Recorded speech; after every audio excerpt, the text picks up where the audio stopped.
Hey, New Zealand, this is Kurdt Vanderhoof, founding member and guitarist from the band Metal Church, and you're listening to songs off our new album, Generation Nothing, on Caleb's Heavy Metal Madness on The Sick Room. I don't care what you think, it means nothing to me.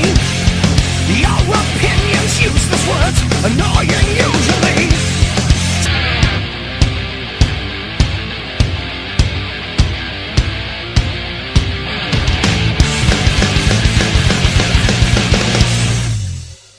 We're here with Kurdt Vanderhoof of the legendary thrash metal band Metal Church. They've just dropped a brand new album called Generation Nothing, and for 2013 it's one of my favourite releases, as some of you on Facebook have noticed. Kurdt, I've got to say congratulations on this record. How are you feeling about it now that the dust has settled a little bit on the album? What have the responses have been like? Hey, the responses have been really overwhelming. I mean, it's you have the faction of certain people that just because they have an internet connection, they decide to like trash it. Like 90% of everybody's like loving it, and so we're thrilled. We couldn't be happier. That's awesome, man. Now, I've got to say this, what do you say to the critics of the band that say that this is not the real Metal Church, it's just a covers band, considering you're the only original member left in the band?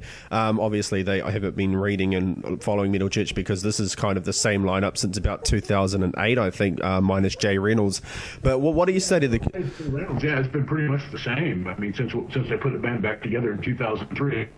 You know, I mean, I understand that, but that's Metal Church now. I mean, that's just the way it is. You know, there's bands change over the years, and when you've been around as long as this band has in whatever form, you know, it's pretty unlikely that it's going to stay the same lineup. Yeah, definitely. You know, you can't. Well, the original singer's dead, so that's not going to work. So it is what it is, and I'm very, very proud of this lineup, and I like this lineup very much. Some people will never accept the lineup because it's not the original one that they grew up with, and no matter what kind of record we put out, they will not like it and they will not accept it. Nothing I can do about that, but I think if people get over themselves and give it a chance, this lineup, whether it's this record or not, you know, it's what Metal Church is now, and we're older now, and we're matured, and we have new members, and we're loving it. We're getting along great, and we're making the best music that we've had in a long, long time, and that's all you can do. You kind of have to let that stuff go because there's nothing you can do about it. So you just go, hey, well, sorry, well, that's just tough then because that's the way the band is now. Shit happens, basically. Get it. Yeah, sorry, I don't do this for, somebody else's ego, and I don't even do it for my ego. I do this to make music, and I work with the people that I feel are the best at that, that we're on the same page. That's what it's about. Now, we just mentioned before that Jay Reynolds left, I think it was 2012. Did you have any kind of thoughts of bringing somebody like John Marshall back into the fold, or did you always kind of want to bring Rick back into the fold? We wanted to bring Rick back in, but... Jimmy was just not in any position, health-wise or anything, to come back and do this. So, and Rick has turned out to be a real asset to the band. He's a great guy and a smoking player, and we just really enjoy. I mean, the lineup now. I mean, we actually really dig hanging out with each other, which is rare for bands. But we've all grown up enough to know, what kind of stuff's important and what isn't. So now we're in it for the music, and we dig each other, hanging, writing, working with each other. So we have a chemistry going now that I've never had before with anybody, and I'm not going to mess that up. And Rick is great. Ronnie's on fire. We love having Jeff in the band, and it's just working, for us, and that in turn will show in the music. And I think that's why it shows in this new record too, because we're excited about the way we're doing things, and that always comes through. Rather than having to sit down and go, okay, we've got to put out a new record. No, it's like, no, let's go. Let's make a new record. So that always helps. Now, I remember reading somewhere or hearing another interview with Ronnie stating that he, before the actual album dropped, that he wanted to sort of go back to the old Metal Church formula, that old school sort of punky thrash sound. And I gotta say, man, he's delivered his promise on that. It reminds you right back to the first record with that sort of catchy punk rock opening riff, bring like Psycho or From the Dark or something like that. But it's also got some progressive tendencies in there as well. So what did you do differently when you went into the writing of this album, and what elements did you bring from the old school stuff? What did I do different? I didn't really do anything. I think the biggest thing about this record and why we like it so much and why we had so much fun making it is that we decided to get back together and do everything ourselves. Yeah. We're putting it out on my label, and we're working with Rat Pack Records for distribution and promotion. But we're doing it all ourselves. If we don't want to do something, we don't do it. We don't have anybody, breathing down our necks about deadlines. We don't have anybody breathing down our necks about we need a song like this or whatever. We just do it all ourselves now, which is the good thing about the new music industry. So the fact that we were excited about doing this and kind of just completely free to do it exactly the way we wanted to do it, that just changed the approach. And then when I started writing, that in itself made me excited about it. Yeah. It wasn't like the last couple of records where, they were good and stuff, but the way we were doing things, we were trying to do things old school, and it was really depressing. We'd get an advance from the record company, and then we knew that was it. Yeah. That was all we'd get. It was done. So now when we do it, we put it out, and if we sell a record, we know. And if we don't like something, we don't do it. And that just, again, that's how we were excited about making this record, and that changes the whole approach. Yeah, definitely. Now, with the album Generation Nothing, did you, like, going on that same sort of topic, did you ever feel expected to write in a certain way, even with the last sort of 3 records, even now? Do you ever feel expected to put out something like the old school stuff? You can't help but think about that. I mean, there's just no way to get around that. I mean, I like all kinds of different music for rap and hip hop and stuff, but I don't want to bring a lot of elements that aren't metal into it. So if I have any tendencies that I want to do something else musically, I have another project for that. I want to leave Metal Church as Metal Church. So that approach, bringing some of these different elements, musical elements into it is great, but I don't want to overdo it to where it isn't Metal Church anymore, But also keeping in mind that Metal Church has been around for 30 years or whatever now, and there's nothing wrong with having it progress and having it having it be from a bunch of guys our age. I don't think there's anything, and for us to try to pretend that we were a bunch of 20-year-old kids now would be disingenuous, and I think the fans would know it. So to try to be honest about that, no matter what, I think that's the number one priority, and have it be true to who's ever creating it, rather than trying to fulfill somebody else's impression or an idea of what this band should be. So I think, again, it gets down to honesty in music, in art in general, and I think that's the main point. Yeah, definitely. Now, let's talk about some of the track titles on this album, Generation Nothing. The opener, Bulletproof. Like I said, it's immediate, fast and catchy punk rock opening sort of sound. And there's some strong sentiments to that track. What's this opening song, Bulletproof, actually about, in your words? Well, it's actually about people who, like I mentioned earlier, people that are going to slam the band and, take personal shots, like the whole crowd on stupid freaking blabbermouth.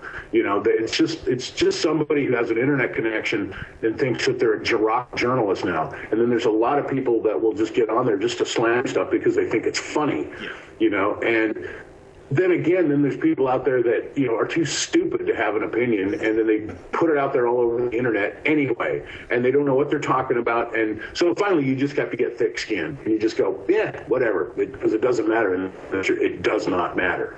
So what that means, that's basically about, that kind of stuff. And when you're a band that's been around this long, in whatever form, you're going to get people that are going to say exactly what you said. Nah, that's no good. I haven't cared since David Wayne, or I haven't cared since the Mike Howe era, or something like that. The people will just slam the rest of it. It's like, anymore, when we put out a record and we know it's good as a band and as artists, it doesn't really matter. We hope everybody likes it, but if they don't, doesn't matter. We're doing the best we can. We like it. That's why we're putting it out. If we didn't like it, we wouldn't put it out. So, we don't care what you say. It means nothing to me. That's kind of what that's about. To the people that just kind of like to go out there and say stuff that just to be think because they think you're being funny or trying to be cool. And so that's pretty much what that's about. We're basically living in a social network of idiots, pretty much. Well, for the most part, yeah, exactly. I mean, certainly anybody in your line of work too can see it too. Suddenly everybody's a critic. It's like, well, what do you know about this? They start making personal attacks and things like that. And they get really way out of line now because they think they can. Well, not they think they can, because they can actually do it. So it's just that whole kind of thing, the social media thing, where people just suddenly now everybody's got opinion and everybody can get it out there. So you just get to the point where it doesn't matter anymore. The people that are true, and it doesn't mean that they have to like what you're doing. It just has to be people that are, somewhat qualified and have enough knowledge of music to have a educated opinion on it. If you don't like it, that's fine. Yeah. But it's like, why don't you like it? Oh, it just sucks. It's like, whatever. Yeah, definitely. Now, social media thing where suddenly everybody decides they want to start trashing, start internet rumors and start this kind of thing. So yeah, definitely. Now, the avid Metal Church fan will obviously hear some of the older influence in the next track 2, Dead City. This is the classic Metal Church sound that we were all promised with Ronny Munroe. Do you think? Oh, sorry, you broke up a little bit. I didn't quite understand. I was just going to say, track number 2, Dead City, that's the kind of classic Metal Church all the avid Metal Church fans were hoping for and promised on the record. Track number 2, Dead City. Is that's an absolutely stunning track. What about that one? Do you think that's right to say that it's got that classic Metal Church sound, Dead City? It does. Yeah, it definitely has a Metal Church riff. It's very reminiscent of Over My Dead Body Off the Dark. But that song, yeah, that's very much that. And that song, the whole album kind of has a theme to it, a running theme to it. And that has a lot to do with the fact that I ended up moving back to my hometown. And it's not the town it used to be. It was a timber town, and the timber industry is gone.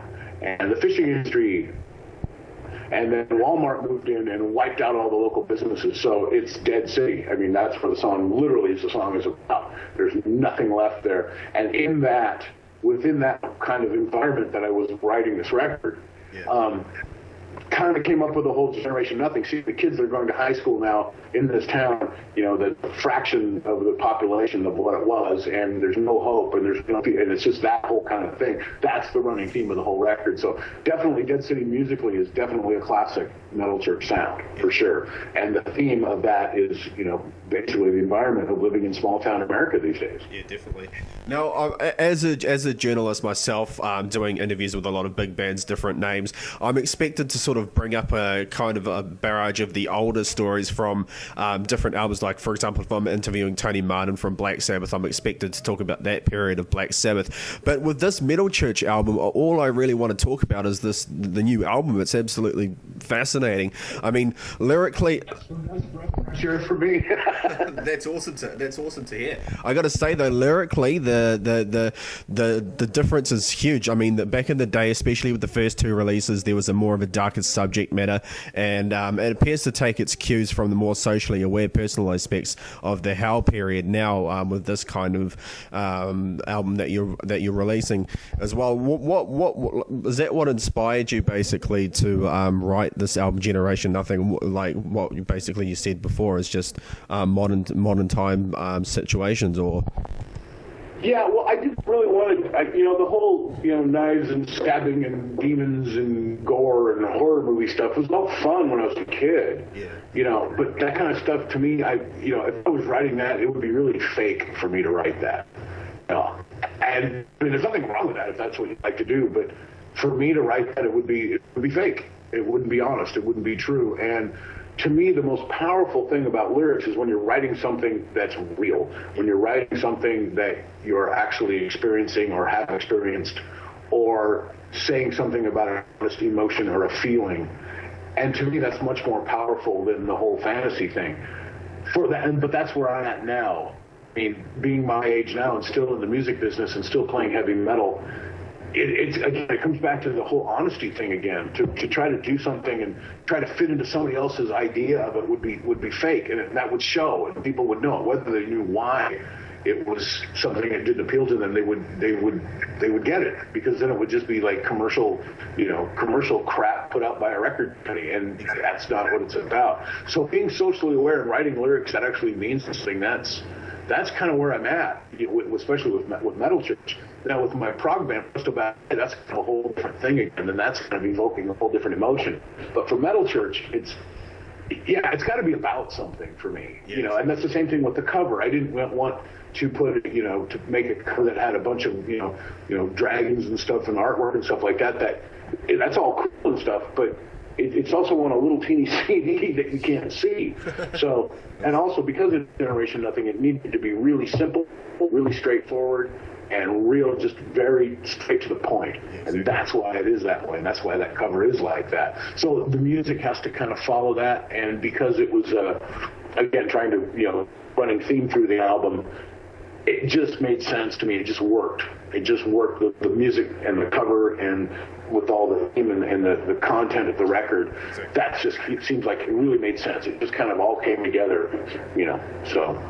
I was just gonna say, elaborating a little bit more on the album cover. I was having a look at some of the forums, seeing what the avid reader was saying about the album cover, and what people have been wanting to know is if you could elaborate a little bit more about the actual album cover of Generation Nothing. Well, there's really not. I mean, a lot of people out there just hate it. I'm like, wow, they don't get it. And which is fine. There's really not much to elaborate on it. It's just basically, it's just the Generation Nothing. I mean, it's not. I really try to come up with an album cover that fits that title. I don't know what it would be. I mean, it would have to be pretty simplistic and just kind of raw and just something eye-catching. So I don't really know that is really the only elaboration I can come up with. I don't see. It just didn't make sense for me to have some, some heavy metal monsters and things like that on the album cover. It just didn't make sense to me. But that is it's kind of an iconic thing. It's going to be great on t-shirts. It really is descriptive of the album. It's very simple, and it is very, very much what the album sounds like. Yeah, definitely. And there's a lot of detail in it, and people just look at it real quick and go, oh, what's going on? And, dogs. There's a lot of detail in it, and people have to really look a lot closer and pay attention. Yeah, definitely.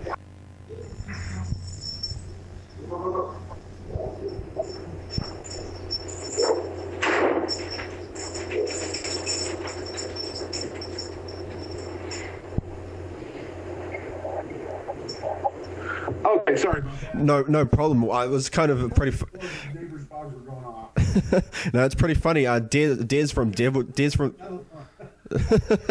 I was just going to say the same thing happened with Des from Devil Driver. His Doberman wanted to chime in on the interview as well. Tell anybody that I have a house and dogs and stuff, or I'll lose all my street cred. I was just going to say, back to our last question, Kurt, it's funny how that many of the 90s, 80s metal also rans, I guess, such as Annihilator, Overkill, Death Angel, and now Metal Church are currently enjoying a new kind of resonance or success, releasing material that is arguably as quality as their golden eras, while the so-called Big Four are kind of going downhill a little bit. What do you have to say to that? And also, I thought it'd be funny to add in Metallica would do quite well to hire you as a ghostwriter. I read that and I thought that was pretty flattering indeed. I would love to do that. But no, I think what it is, I think people kind of really just come around to, I mean, metal never goes away. I mean, once it started, it never goes away because it speaks to, well, not only now does it speak to the youth, but it also speaks to a lot of adults, and it's such a release, and the anger and anxiety and all that stuff. No matter what age you are, it still captures that feeling. So I think what happens is that, especially here in America, where everything is so trendy and so flavor of the month, and everything's so drive-through, and we have the shortest attention span of anybody on the planet. I think when it comes around to just good music and a whole vibe and a scene, it comes around to stuff that's real. Yeah. And metal is always real. True metal is. I mean, certainly you can't come back to the Rat and Poison and all that stuff, but that's not metal. That's rock and roll. And there's nothing wrong with that, but it's a whole other thing again. But a musical form that speaks right to the heart of people if it's done properly, honest, and you know, that thing, it will never completely go away. It will go up and down in popularity or whatever. But I think the fact that it's come back around again, and also too because a lot of people out there, there's, you know, how many new bands are really any good anymore? New stuff. There isn't. There just is not any really many new bands that really kick ass.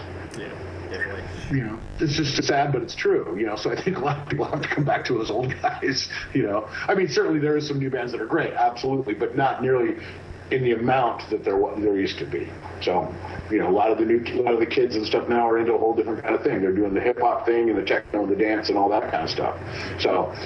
So that's why I think because also the bands are doing some good work, and I think people will now, because the record company filter is gone, it's now direct artist to fans, which is great. I think now that inspires a lot of people to do some work because they don't have anybody sitting in an office telling them what to do from a bunch of people that don't know what they're talking about when they're accountants. They're not artists.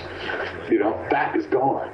And I think that has a lot to do with why people are getting back into music regardless of their age and doing really good work. Yeah, exactly. You know? No, I was just going to say, I was reading Metal Church official Facebook page's status update recently that you're currently putting together a set list for 2014, and you want the fans' input on that. Like I said, are you expected to play stuff from every album or the first album, or are there particular periods that you would rather play more than others, or what are you hoping to get out of this 2014 set list? Everything. We want to cover everything. I mean, we have our greatest hit set, like we ever had a hit. But, you know, the stuff that's most popular, but then we're going to add, you know, stuff from the new record. So there's going to be stuff that we're not going to play because we can't, you know, when you get that many albums out, you know, there's albums that were, you know, like any band that's been around, you have good records and you have records that aren't so good. And we certainly have those as well. So we're definitely not going to be playing anything off Masterpiece. Yeah. You know, and there's a couple that we probably won't play anything off of, like Hanging in the Balance or something like that. But then, you know, we're just really curious to see what songs the fans really want to hear. I mean, again, we played the ones that are expected, but we kind of want to find out if we're doing it right. Yeah, exactly. We want to see if we are really actually playing all the songs that the fans want to hear. And I just really would like to know that, yeah, exactly. You know, to make sure that when people come to see us, that they get, oh, dude, this is my favorite song moment, you know? Like when I go see a band, it's like, oh, good, they played this. You know, like if I go see Rush, you know, I want to make sure they play the Tour and the Snow Dog or something, you know?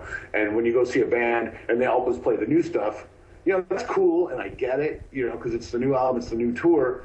But when you're a band that's been around a long time, you have diehard fans. They want to hear their classics, and I totally respect that, and I want to make sure that we deliver the best we can when we play live. Yeah. Now, for those of us, especially Australia and in New Zealand, that haven't seen Metal Church live, in 50 words or less, describe the ultimate Metal Church live concert. 15 words or less? Yeah. I don't even know how to do that. It's going to be pretty basic. I mean, there's like no pyrotechnics. There's really nothing fancy about it. It's just we play our songs and we try to get the crowd going. I mean, that's literally it. I mean, it's pretty much meat and potatoes. And, you know, if we ever get to the point where we can afford pyro and everything like that, then maybe we'll bring that into it. But right now, it's pretty much just get up there, play our songs the best we can with the most energy we can, and hope that we're playing the songs that the people want to hear. I mean, that's the best we can offer right now. And that's really, when you get right down to it, what it's all about. You know, we're going to be playing clubs and things like that, so a big, huge production and show like that wouldn't even be possible, even if we could do it. Yeah. And then again, I don't know if that would really work with Metal Church, because we did come out of the punk rock kind of mentality, like of the early thrash stuff, which was very much based into, you know, getting things back into reality and getting things back into, reality to a point, I suppose, but getting things back into a just to the basics, what it's all about, you know. Yeah, definitely. And I think that's pretty much all Metal Church will ever really be, and I'm perfectly comfortable with that. Cool, definitely. Now, I just while I had you on online, Kurt, I just wanted to describe or say my first Metal Church experience was Blessing in Disguise. That was one of the very first metal albums I ever bought when I was 14 years old, and I'm 23 now. So Metal Church has been an absolute huge part of my life, with the foundations for doing what I do now. I started listening to metal back when I was 2 years old. My stepfather had given me Cowboys from Hell by Pantera and Ozzy Osbourne, Bark at the Moon. But the fondest memory I have is obviously with Metal Church and Blessing in Disguise. So on a personal level, I just wanted to thank you for bringing Metal Church to the world, because if it wasn't for that, then I wouldn't be doing what I'd be doing now. Oh, wow. Thanks, man. That's very cool, man. I mean, I don't take that kind of stuff lightly, and that's one thing, too, is at our age now, we still get to do this and have people, halfway around the world, liking what we do. It's real easy to take that stuff for granted, but I'm certainly have not been doing that. I mean, especially since we've gotten back together doing this. That means an awful lot to me. And again, we don't take that lightly, and I thank you very much. And I hopefully we'll continue to do good work so you stay entertained and still enjoy listening to Metal Church. Yeah, definitely. Now, I just wanted to talk a little bit more about Generation Nothing. For those that haven't heard it yet, what can they expect from this album? Just straight up old school, in your face heavy metal. I mean, if you're familiar with Metal Church, then it will definitely take you back to some of the earlier records with that kind of attitude. If you're not familiar with it, it'll give you a good insight into what classic heavy metal is all about, and no more, no less, really. That's cool. Now, this is a question I like to ask all of my guests here on the Sick Room. How would you describe your entire career with Metal Church in one word? Turbulent. What gives you ground for that? Well, all the lineup changes and being in and out of the band, and I was out of the band after the second record, but I still stayed in writing, and then all the lineup changes and everything like that. That's why, because it has been quite turbulent. Cool. That sounds fine, nonetheless. That's cool, man, definitely. All right, Kurt, as I was going to say, I just want to wish you nothing but the best on this upcoming record, future live shows, and hopefully we can get Metal Church down to Australia and New Zealand finally. Hey, that would be awesome. We really want to get down there bad. We've been talking about that for months. Sounds great. Hey, thank you very much. You have a good one, man. Yeah, you too. Thanks.